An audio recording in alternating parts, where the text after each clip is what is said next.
নমস্কার, টিএনও নিউজে আপনাদের স্বাগত। আমি এআই নিউজ অ্যাঙ্কার পাখি।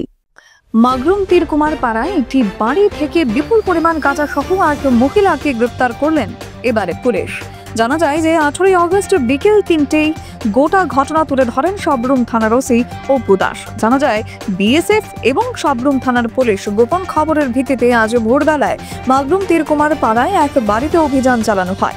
এই অভিযানের ভিত্তিতে ওই বাড়ির খাটের নিচ থেকে শুকনো গাঁজা বাজেয়াপ্ত করা হয় এবং তার পরবর্তীতে জানা গেছে যে 12 কেজি 600 গ্রাম গাঁজা বাজেয়াপ্ত করা হয় এবং এই বাড়ির মালিক একজন মহিলা, ওনাকেও গ্রেফতার করা হয়। সবরুম থানায় নিয়ে আসা হয় গাঁজা এবং মহিলাকে। এই চক্রের সাথে আর কারা কারা যুক্ত আছে তা নিয়েও কিন্তু পুলিশ তদন্ত শুরু করেছেন। তবে পুলিশ আধিকারিক এই বিষয়ে সাংবাদিকদের সামনে কি বলছেন, চলুন শুনে নিই।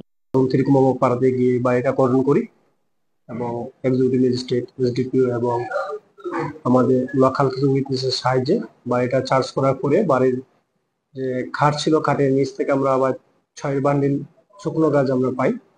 গাঁজাটা ওয়েট করার পরে দেখা গেছে তার ওজন প্রায় 6 কেজি 625 গ্রাম, 6 কেজি 12 কেজি 625 গ্রাম।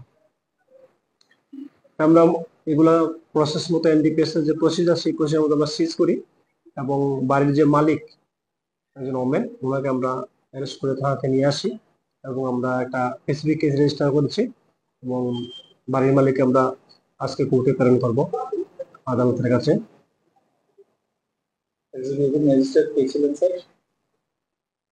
নতুন দাস। এখনকার মতো সংবাদ এ পর্যন্তই। পরবর্তী নিউজ ও আপডেটস দেখার জন্য অবশ্যই চোখ রাখুন টিএনও নিউজের পর্দায়।